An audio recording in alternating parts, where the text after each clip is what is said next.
Thank you for joining the Resilient Cyber Show. My name is Chris Hughes, and today I'm joined by Wendy Nather and Casey John Ellis. Wendy, Casey, thanks for being here. Thanks for having us. For folks that don't know each of you, do you guys mind telling us a bit about your background in cyber and, in the career field more broadly, starting with you, Wendy? Yeah, I have no idea what I'm doing here. Never have. I started as a poor Unix sysadmin, and I have been a CISO in the public and private sectors. I've been an industry analyst, which is, I think, how I met Casey. Yeah. And I've been a research director, and now I'm trying to reinvent myself.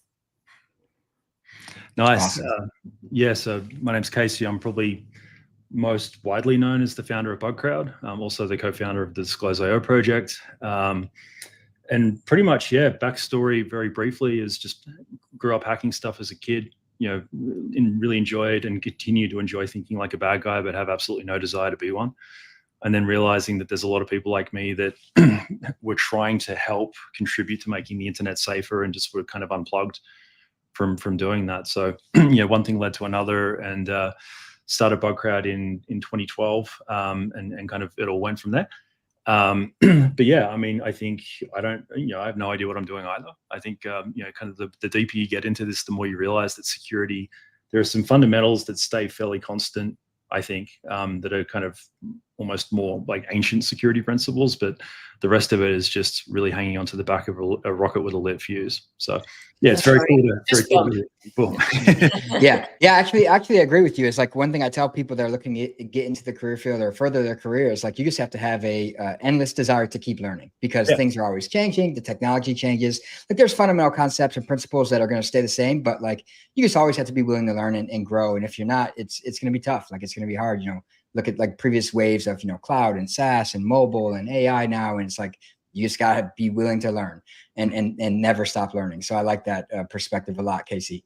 I wanted to ask you both, given that you both have been in cyber, for some time now, you're considered, veterans of the career field. You've seen and done quite a few things. We were joking about this a little bit off air before we jumped on here, but it seems like, as you said, like what is old is new again. And it seems like for some of the cloud native, companies and practitioners alike, we're kind of rediscovering some of the fundamental things in security that many of us, who maybe have been in the career field for a long time are already familiar with. Why do you think that is, that we're kind of coming full circle on some of these fundamental concepts? Oh, I know. Well, I have a theory, which is mine. And that is that every time we move platforms to a new technology, there's a whole new demographic of developers coming in and people who are involved with that technology, and they don't have the background that we have. They haven't learned the lessons that we had. You move from, web applications, and we've made all sorts of mistakes there. Moving to mobile, it's different people working on mobile, and that's why they make the same mistakes over again. You move to IoT, again, another big flood of developers, AI, different people. So, it's expanding, which is great. But yeah, it does feel like we're repeating ourselves a lot. Casey? Yeah, completely agree with that. I think I actually have referred to this over the years in a Bugcrowd context as the O bleep, the O crap moment. I forgot to check if we swear on here or not, so I'll just err on the safe side there. But this whole idea of like when a new tech stack kind of catches a tailwind in the market, and all of a sudden you've got all of this capitalist and competitive pressure in market to be first and be biggest and to dominate and to flood and to do all the things that need to happen when you're doing something new, that almost invariably comes at the expense of quality, and ultimately security is kind of quality's child in a lot of ways. So you end up in this position where it's like, oh, same thing's happening again. Like, for folks that go through it for the first time in a particular technique, like we're seeing it at the moment, I think a lot with people in machine learning and AI, as security becomes very relevant there. Like there's folks that have been working on building that stuff for 10 years that are like, oh my God, it's way more broken than I thought it was. And they're kind of the experts. Do you know what I mean? Because they haven't sort of had this opposite input and the kind of creativity that, the hacker mindset, and I think a lot of the OG and the security space sort of bring into this. So I think that's one thing. And the other is just honestly, I've thought about this a lot because I've got a 16-year-old daughter. And, when she was growing up, like when she was really young, she picked up an iPod, I think it was, and then kind of, unlocked it and then started working with the user interface. This is before she was talking properly. And, looking at that and then comparing that with my kind of Oregon Trail generation experience of being introduced to technology, like I didn't really have it when I was her age at that point in time.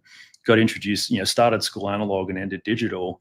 What that means is my generation as a subset has a pretty kind of thorough understanding of the plumbing and how everything's all wired together, but not necessarily, the same sort of native sense of like the presentation layer on top, or even abstraction layers when you start to talk about things like cloud security. So like, I do think that I'm a big believer in this idea of like technological generations where you just end up with blind spots because that's not where you grew up. So a lot of these things end up needing to be tripped over and relearned kind of the hard way, because it's actually fairly reasonable to make that mistake in the first place, I think. I love that saying, that security is quality's prodigal child, for want of a better word. But my oldest went through the same thing as a digital native. They started playing. We put them in front of a PC, when they were like 3 or 4, before they could read, and we found them in the middle of downloading a browser plugin. And we figured out what must have happened is they got to learn from the user interface that if something popped up and got in the way of them playing with something, there would be 2 choices, and one of them would be outlined darker. And if they clicked on that one, it would go away. They would choose the default, and they could get back to what they were doing. So that worked just fine for them until they got to the end user license agreement, where there was no default choice. It was, accept or decline. They didn't know which one to click. And that's when we walked in and found them stuck. But it really shows how much our kids have been conditioned by user interfaces before they could even reason about what they're doing. And even like, just to pile on very briefly with a quick add to that, even hacking it as well. My daughter, again, we had this incredibly well thought through plan as parents of when we were going to introduce her to social media and messaging and all these different things. And I think when she was 6 or 7 years old, we realized that she'd actually learned from school and traded tradecraft, like offensive tradecraft, literally with her friends, to basically bypass parental controls on an iPod and actually use the iCloud App Store password to create an iMessage account. Which in hindsight was a really easy thing for us to miss now, but that's them basically operating as a crowd and kind of working towards shared objectives at a layer that we were completely blind to at that point in time, just because, again, it's not our native space, right? Yeah, you both said a few things that jumped out to me. One is that I think the technological waves is right. As you move along, I feel like sometimes I'm becoming like the old man shouting at the cloud. Back in our day, we had to twist cat cables and you had to run racks, and people just didn't have to do those things now if they were born in the cloud. And I'm sure, we'll see that over and over again with different technological trends. And then the user experience piece of it, I feel like security, we don't really often take into account the user experience, and often shadow IT is kind of just a subset of people working around security to get to what they want to use to begin with, or, get around safeguards and guardrails and controls that we have in place and things like that, for sure, as you point out there too. And you both said, security is a subset of quality. And I wrote an article recently on this. I'm curious your guys' perspective. I heard Jen Easterly, I think it was, saying this as well at a talk she had given. And the reason I kind of took issue with it is I agree with it, but the problem I feel like is when you talk to security practitioners and ask them well, then what is a secure product, or what is quality? What is a quality product? You'll get a lot of different definitions and descriptions, right? So it's like if security is a subset of quality, it seems like we struggle to define what would be a secure product then, or a high quality product from a security perspective. How do we kind of rally to a universal agreement of what that is, especially with things like software reliability coming into conversation and things like that? How can we define something that we all agree on and then measure vendors against it, whether they're actually producing a quality product per se? And then the whole question of what is quality, and this is my cue to recommend that younger people who haven't read Zen and the Art of Motorcycle Maintenance by Robert M. Pirsig, to read that one, because it is a long discourse on what even is quality, much less security. Yeah, I mean, I think the other thing that you kind of tripped over there a little bit, Chris, and this is one that pops up a lot, and it's like, oh, we need to, it's like that XKCD meme where it's like they've got 16 standards. Oh, we should consolidate this all into one standard, and then a year later, there's 17 standards, and they're talking about the same problem. I think the words is hard issue. That's not a new challenge from a cybersecurity standpoint. Like, getting 10 people in a room to agree on what a pen test is has been a nightmare for the better part of 20 years now. And I've been around for most of that. And that's just one example, right? So the thing that's interesting, I think, at this point is that we do probably what's different about 2024 compared to going back to 2012 when I started Bugcrowd or prior to that, is that we do have the attention of basically the kind of consumer population now in a different way. Like, that wasn't true, back at that point in time. And I think whenever that happens, you end up with issues of security actually feeding up into consumer behavior and kind of the market. So we're back to like macro incentives, but also they become issues of retail politics. Like, you look at how much it's one of the reasons why I sort of didn't switch across, but like really ramped up the work I was doing from a policy standpoint, because I realized that like this is kind of the evolution of how these things play out and actually get codified and steered. It's slower and it's more boring, but in the end, it actually ends up having potentially a broader impact. Yeah, I think you're spot on. I've recognized that in my own career, and I've like kind of oriented people within organizations too. It's like, well, I don't want to do governance, risk, and compliance, or I don't want to do enterprise policy. Like, I want to do like the hands-on technical stuff. And it's like, you do realize like that those policies, those processes are driving everything that the organization does and how we're going to spend our time in a day in and day out basis. So it, like you said, it behooves you, whether organizationally or industry wide, to get involved in those activities, right? And then often, even if there's not practitioners or technical folks involved in, the policy creation, it can go sideways where you get a policy, like, who the hell wrote this? Like, this doesn't even make any sense. Like, we can't do this, So like to CISO, DOJ, ONCD, like everyone else is kind of working on policy creation pretty frantically at this point. To all of their credits, that was a lot, even that sort of thing was a lot more difficult to actually get a seat at the table to give input on. Even go back to 8 years ago, and that was quite hard.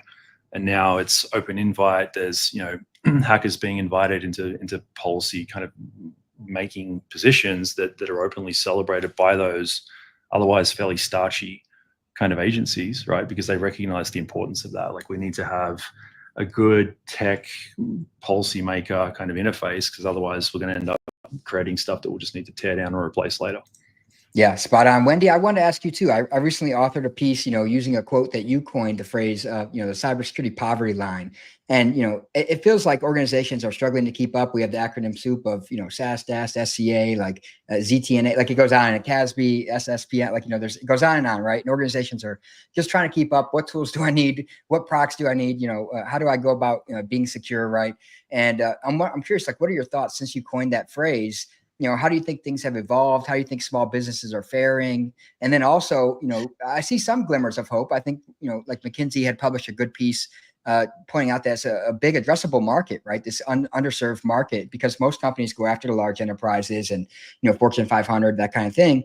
And we've seen companies, not to name names, but like Huntress, for example, who kind of really focus on that niche, and others, I think, are starting to kind of focus on that underserved, community of companies. What are your thoughts on the state of, the cybersecurity poverty line since you first used that phrase to where we are now? Well, I first used that phrase because I wanted to capture the idea that it is not that the inability to secure an organization is not just about money, and it's not just about free training, because those are the two easy solutions that everybody thinks of. We're going to throw money at it, or we're going to make this product cheaper, or whatever. But there are a lot more systemic problems in play, just like with regular poverty, that make it really hard for organizations to work their way out, even if they have the expertise. Which is very expensive to get. And expertise is not just, like I said, it's not just training, it's the experience and the skill to know what to do with something that you haven't seen before. Like, wow, that just happened. Okay, what do we do? And getting that expertise, they're competing with vendors who can pay a lot more for a senior forensics person or whatever. But it's also the capabilities, the constraints in their environments. For example, fail fast does not work in aviation. It just doesn't. There are all sorts of situations where you don't run your own network, or there are things that you must use until they fall over and stop working. You cannot update them, like CT scanners. All sorts of dynamics there that get in the way. And then finally, influence. There's small organizations that cannot get their suppliers to do things better. If you're a large airline, you can say, we need you to fix this, and they will. But that's one important thing that I think CISA is doing really well, and that is to try to represent the interests of those. Because if you are below this line and you can't secure yourself, you are not going to get on stage at RSA and say that. You can't talk about it. And so I feel it's incumbent on me to be able to give a voice to the people who can't say these things. And to go into policy areas like Casey was referring to and say, that's really not going to work for these other people, because if all you have are financial institutions around the policy table, you're not going to come up with, good things. But I think that there is hope, as you mentioned, Chris, that this sort of problem is catching the attention of groups. And there are people like Craig Newmark, the founder of Craigslist, who is funding a lot of initiatives all around what he calls cyber civil defense, that we are all responsible for helping to protect one another for the common good. It shouldn't be just every little SMB for itself. And I think we're finally realizing that there are some things about our assumptions that need to be changed. Yeah, I just want to make a quick comment. I was laughing when you said that, because I feel like, after the recent kind of CrowdStrike incident and Microsoft incident, and I've been writing and speaking about like software supply chain security a lot the last several years. And, people are like, you just need to tell your suppliers X. And it's like, you do realize, like, unless you're a massive organization with tremendous purchasing power, you're not going to be telling the Microsofts, the CrowdStrikes, the whoever of the world much of anything, because you have no leverage or kind of bargaining power with a large, software vendor who's incredibly powerful, for example. So I always laugh when people say, those kind of things. Just tell them it's broken and they'll fix it, right? I mean, yeah. I think that one other part that got called out there is like the difference between the kind of assumptions you could make of like a cloud native startup as opposed to a organization that has a lot of OT in the mix, or things. Oh, why are you still on Windows XP, like, you idiot, right? Well, the reason is because the person who developed the middleware, who happened to pass away or retire right around the last time that operating system's been patched, like, there's so much of that business built around that particular piece of middleware that they can't do anything with the underlying thing. Like, there's at this point in time, I don't think there's you don't run into many situations where people just say, oh crap, I didn't think of that. Do you know what I mean? Like, there's usually a lot of reasons that actually. No, exactly. There are really, really good reasons. You look at any problem, any breach, and you pull on the threads and you find way at the back a decision somebody made 10 years ago that was a good decision at the time, but the conditions in place have changed and they need to revisit it. But who's going to pay for it? Who's going to take the time to do it? Well, I think that's who within the organization is going to take the availability hit too. So that whole idea of like, well, no, we need to keep this stuff online. We can't afford the risk. Like, okay, we can. There's solutions that are available from a confidentiality and integrity protection standpoint, but they come at the potential cost of availability. Like some of these recommendations around MFA in OT environments, for example, like that's theoretically a really good idea, but that's going to cause a lot of heartburn because sometimes you need to hit the big red button and MFA slows that down. Yeah. So like, there's a practical example of that, right? Yeah, I think what you guys are both getting at there too is, as Wendy talked about, is like the nuance to decisions and the context at the time the decisions were made. It's like, as you point out, this is things that come with experience and having been through situations and scenarios and understanding that, there's a textbook answer of, oh, just do X. And then there's like the practical, oh, there's organizational politics, there's internal infighting and power dynamics at play. Like there's, resource constraints. There's all kinds of things that, you can't necessarily account for from the surface without digging in deeper and finding out that context.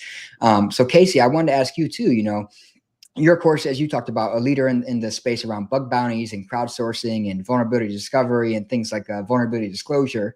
How have you seen that space evolve over the last, several years, and where do you think it's headed now in the direction, the future of it? Yeah, appreciate that. I guess part of the backstory that I brought into that is, spending a lot of time as a offensive, I've been in offensive security pretty much my entire career. I did a stint of like solutions architecture, basically offense informed defense for a period there, and then broke bad, became a CISO for a bit and got into the startup thing. So that's kind of my, career arc heading into all of this. I think the thing that I wanted to see happen, Bugcrowd didn't like invent bug bounty or vulnerability disclosure programs. That stuff is prior art that we don't ever take credit for. But we did basically pioneer this concept of putting a platform in between all of this potential that exists creatively on the researcher side. And then all of these kind of undefined at the time, and then probably undefined in perpetuity problems that we're going to have to resolve when it comes to how we secure ourselves better and actually outsmart the adversary. So that was kind of the intent, because I think having it, bug bounty and vuln disclosure and all those different kind of words mean very specific things to different people at this point in time, which is a change, over the last 12 years. And I just wanted to bring it back to the first principle there for a sec. But, I think the role of security researchers and people that think opposite, is pretty well established now within at least the Western mindset. Like it varies around the world, but if you talk about, North America, the UK, Australia, Five Eyes friends, NATO even, I think they're all basically on the same page around the role that good faith security research plays as basically the internet's immune system, right? It's like, here are the things that we recognize are broken that no one else sees because we're the ones that are busy running around tipping everything else upside down while everyone else is trying to make it work, right? There's recognition of the fact that that's not criminal, which was another big goal. I wanted to, like a hill that I wanted to kind of storm with the whole Bugcrowd thing with Disclose.io as well. But then recognizing the value of it as well. Just the fact that it is valuable, even for organizations that don't necessarily know how they're going to apply it. They know that the input of people from the outside that think differently to their employees can be really valuable and really important from a safety and security standpoint. So that was not true 12 years ago at all. Like we spent most of our time, the first 3 years of Bugcrowd was convincing the market that hackers weren't evil. And that ended up becoming a shared task with others that kind of joined the space. And, I feel like we all got that done, which is really cool. Where it goes from here, I think like AI, automation has consistently, because what's happened is that the research community and specifically the bounty hunter community have found things that are repeatable anti-patterns on the internet. Like, for example, the ASM market. Like, to me, that was actually born out of a whole bunch of bounty hunters realizing it's 11 p.m. and most people don't know where their public facing stuff is. And this is back in 2015, 2016, everyone had a freak out, and all of a sudden folks started to automate that, and all of a sudden this category emerges from that. I think that's a consistent trend. Like, we're seeing a lot of that happen with hackers finding ways to use AI to scale what they're doing at the moment, as well as how to actually attack AI. I'm obviously biased in this opinion, but it's, I think, for good reason. Like, I think research and specifically like that hacker mindset, that like look at a thing, tip it upside down, see what falls out when you break its assumptions. That mindset is really what powers the adversary, combined with the diversity of creativity and motivation that they've got available to them, no matter who they are. Whatever we do from a defense standpoint, there's always going to be a gap because they're not about to pack up and go home. So to me, logically, there's always going to be a need to fill that gap. I can go into specifics, but that's a general thesis answer. I think new tech AI is blowing up, obviously, because everyone's deploying it everywhere. It's having the same issues that IoT had, because it went out to the internet it's like caffeine, do stupid things faster with more energy, and it's incredibly powerful and super important, but people like rush so hard to get it out there that they end up with a bunch of unintended consequences that come home to roost. A couple of years ago, I think we're starting to hit that point now. Yeah, it's funny. That's another pattern, I believe. Like these patterns we keep talking about is one is, you feel like you're FOMO, right? Like all my peers, all my other competitive organizations are using this new tech. I got to use it, right? We're gonna get left behind. And then you rush to it. It's like, the lift and shift to the cloud or other, trends we've seen. And then like you got to kind of backpedal and go back and, the age old, bolted on, not built in security model that we all love and experience so much, firsthand. We see it again here at play. Yep. This is now the finding out phase. I think, Casey, is what you were going to. There's, along with FOMO, there's also FAFO. Yes. Yeah, 100%. And that's the second time I've self-censored.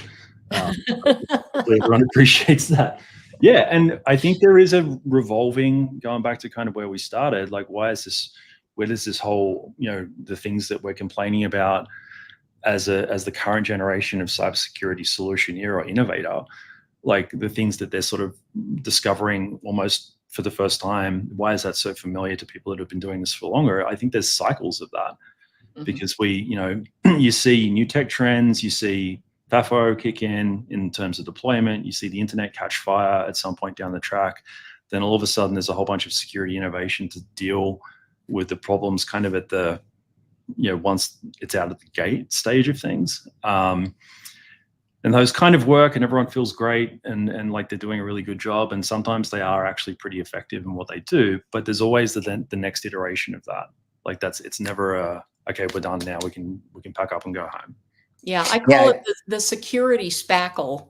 We're just kind of layering stuff on top, and we've been doing this ever since antivirus. Ever since somebody said, "Oh, there's a vulnerability in this thing," but instead of fixing that, we're just going to slap another layer of software on top of it, and we've been doing it ever since. And then we'll consolidate it into a platform.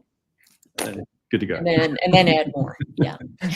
Yeah. You guys are speaking to several patterns that, we see unfold and likely are going to continue to unfold. As they say, like history doesn't repeat itself, but it rhymes. And I feel like that applies, of course, in cybersecurity as well and human behavior in general. So we talked about a little bit about this earlier with the cyber poverty line piece, but we've heard a lot lately around things like secure by design, secure by default, and, going to the economic incentives discussion.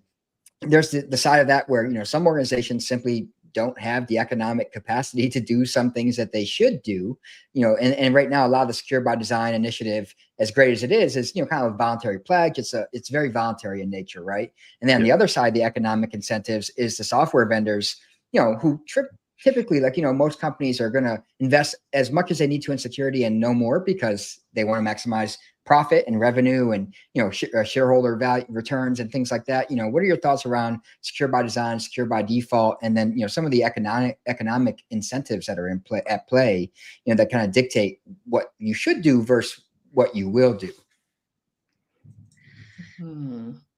That's a good question. I mean, first of all, I was very heartened by the National Cybersecurity Strategy that came out of the White House, where they talked explicitly about rebalancing the responsibility for security onto organizations that are better positioned to do that. Yeah. I really love that. As you said, Chris, that the secure by design is voluntary. I think starting with some of these things, kind of hoping that the market will help push it.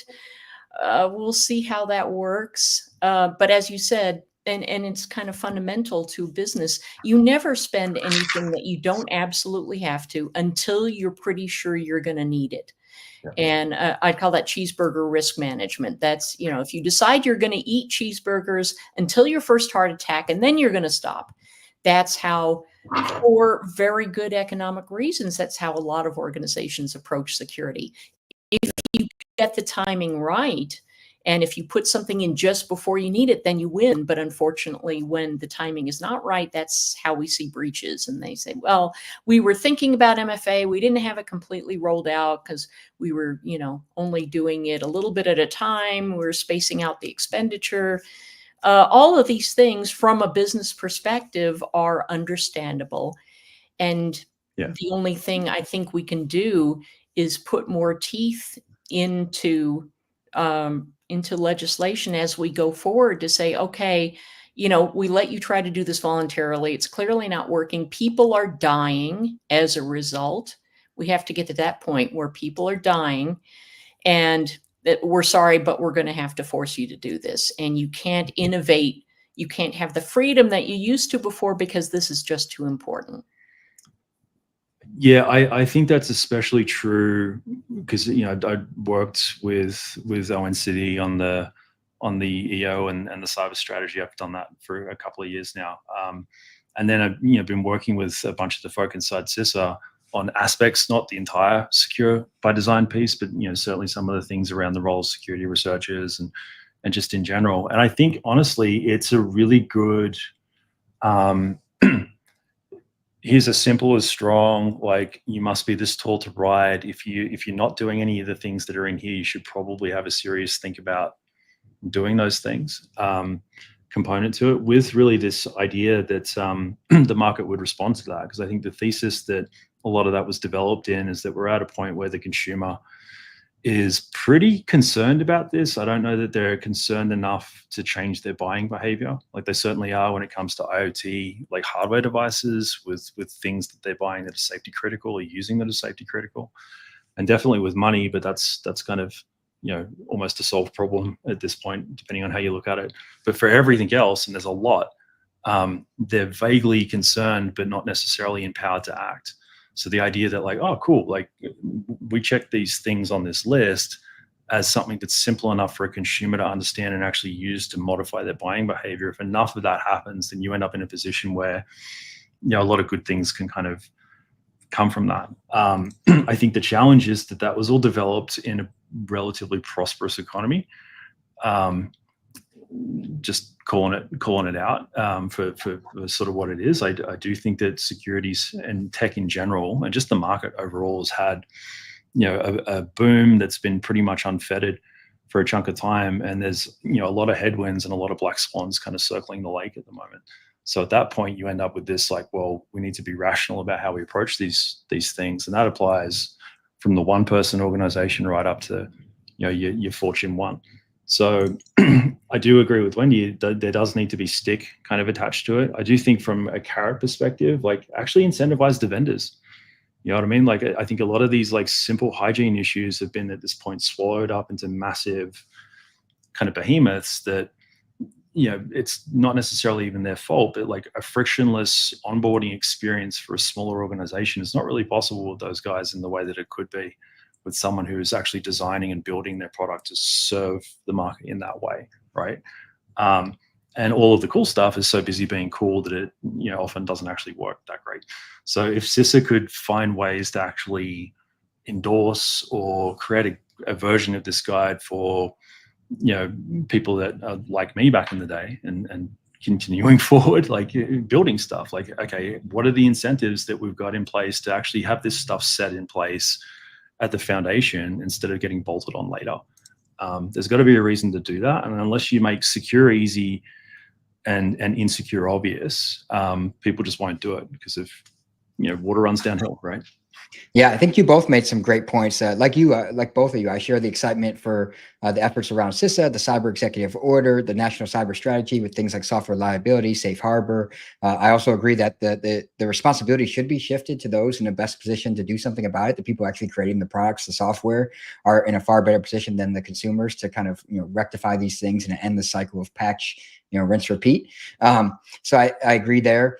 And then to the point, you know, you each made about, you know, adding some more teeth to things, or, you know, the carrot stick analogy. You know, we have seen some efforts with the Office of National Cyber Director. They actually had an RFI around regulatory harmonization. I think it was Casey who made a quip earlier about yet another framework, because we love our frameworks. You know, we got a lot of frameworks out there. And industry saying, hey, like, you know, we can't even navigate this. It's like a maze of complexity and cumbersome, you know, compliance requirements to navigate with all these duplicative overlapping frameworks. You know, what are your thoughts around, you know, how do we get that stick analogy or add some teeth, but also kind of rationalize the portfolio of frameworks that we all, you know, wrestle with and try to, you know, implement in organizations? Well, I think that I usually describe compliance as a a method for trying to manage the risk around a very well-scoped, well-understood risk case. Not everything, just one thing, like, a credit card number string that's being used in very well understood cases. That works fine. Then you have a good checklist, and when you're done, and you can pretty much tell whether, make a binary decision. Are you compliant or not right now at this moment? But for anything else that kind of tries to cover too many use cases, tries to manage too many different risks in a very complex environment, pretty soon that kind of sprouts into a framework. And before you know it, you've got a bunch of them, because they're all trying to deal with different or maybe overlapping risk cases. And I just don't know how well that is going to work. Casey? Yeah. I mean, simple is strong. Like, it really does come down to, like, simple can go fast and be deployed quickly. So we've actually done this. So in terms of, like, the charging rule changes that DOJ pushed on CFAA in 2023, we were basically advocating for that, like an inversion of the CFAA, to say that, okay, if you exceed authorized access with a computer, we're not going to assume malicious intent, but you better not have it, because if you do, then you're going to be charged under this particular felony crime, right? Been working on that one since 2014. We kind of rolled up on the Library of Congress, and me and a bunch of others at that point in time, and basically said, all right, like, we need to work on the DMCA, because it's being weaponized to basically shill security research for things that aren't hosted. So that basically led to the triennial DMCA exemption period, which one has just passed this year. And we've seen things included in that, like, automobiles, election equipment.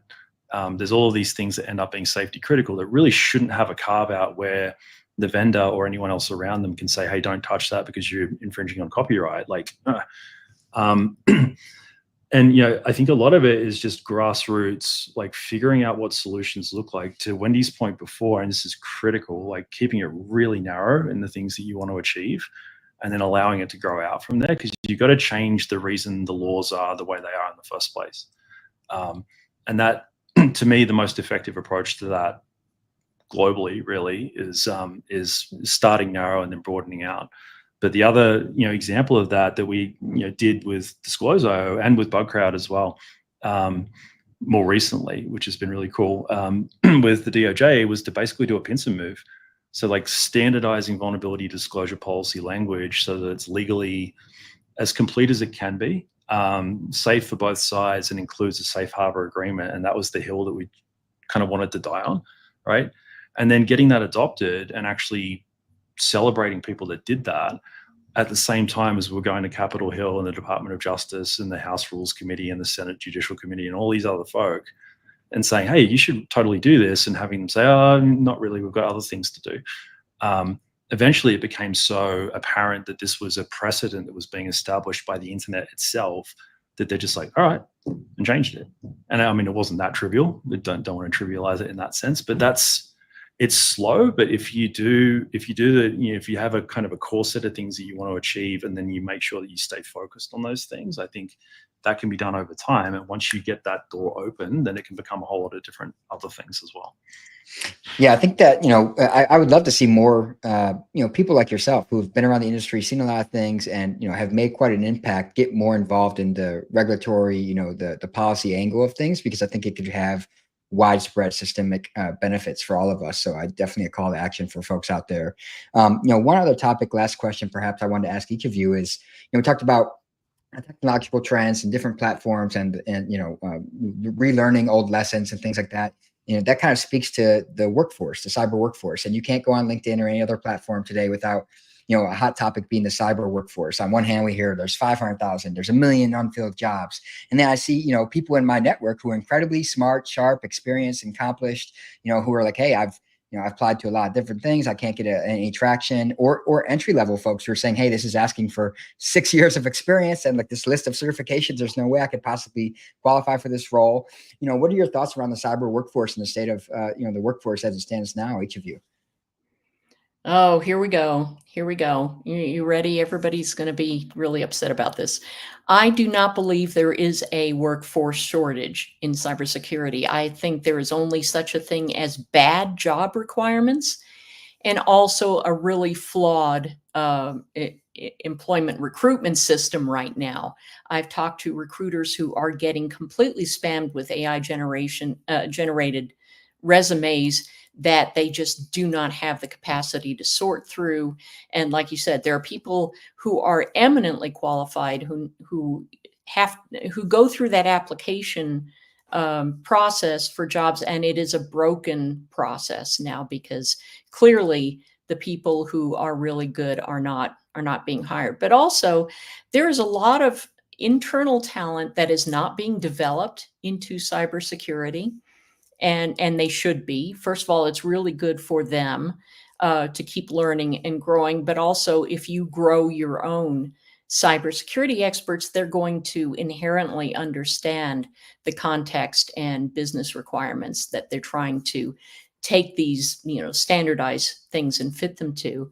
And then also, I have hired people from many different non-technical roles because they had the ability, and there are a lot of people who can understand security if you give them a chance, who can reason their way through and bring their current background to play in making things better.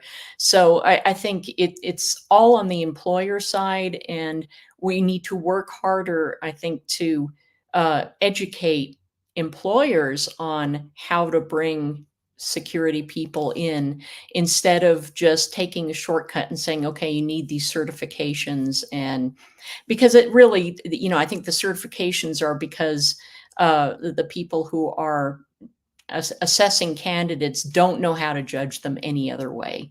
So they're just looking at the pieces of paper. And so I think there's more we can do on that side to help ease that process. So there we go. I fully agree. I think we're done. Okay. Yeah. Job done. All right. Thanks, everyone. Well done, everyone. I mean, the thing that I would add to that, it's not a shortage problem. It's a connection of talent to the problem that actually exists within the organization, where as a market in general, terrible at articulating that. And I think a lot of the ways that we try to scale through recruiters, as Wendy mentioned, is just inherently limited. It was the same. I don't have I went to university for a total of 6 weeks before I dropped out and got into the workforce back in the day. And that makes it really difficult to get a visa coming into the US. Obviously I pulled that off, but aside from being frustrated with that process, I could kind of see why that was hard. Because didn't I write you a letter, Casey? You did, actually. I think I did. Yeah. I said, oh, this guy's awesome. You should bring him in. Appreciate that. But that's kind of what it took. And thank you so much for that, because obviously it played out. But the reason that process sucks is they have to scale an inherently difficult thing. That's ultimately what it comes down to. So it's sort of all right, let's just accept the fact that it's going to suck in some form or fashion, and stop kind of belly aching about that part and start to figure out how we actually solve, what we're all here to do, which is make things more secure and help our businesses operate and grow. Right. I do think that the other thing that, to me, this is a symptom of is the idea that, we keep talking about security as a team sport, but then we treat it as this special unicorn skill that kind of has to sit in the corner. And honestly, there are elements of that. I've been, as I said before, in offensive security my entire life, and we like to think that we're super special because they're bugs with benefits, not just ordinary bugs, right? Bugs with benefits. Yeah, I've broken stuff all the time, Casey. I don't know what the special thing is. It's hard. It's actually not a real thing. It's just we think it is. That's kind of what it comes down to. No, but getting off from that, the whole idea of security evangelism and security evangelists within an organization, I think there was a really big push on that. I actually think there's a solution hiding in there somewhere.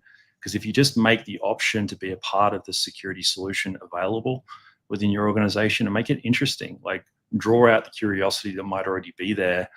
If, like, imagine having someone in your marketing team that actually cares about whether or not a thing's secure before it goes out and doesn't have to rely on security to double check or put the brakes on. You know, to me, that's just a logical way of actually making that team support aspect real and kind of scaling the problem out in a way that actually solves what we're trying to get done. So yeah, I think we've kind of gone back from that. There was a really strong push towards that, probably while we're all still in the office. Maybe that's what kind of janked it up a little bit. But yeah, I think there was some clues in that one.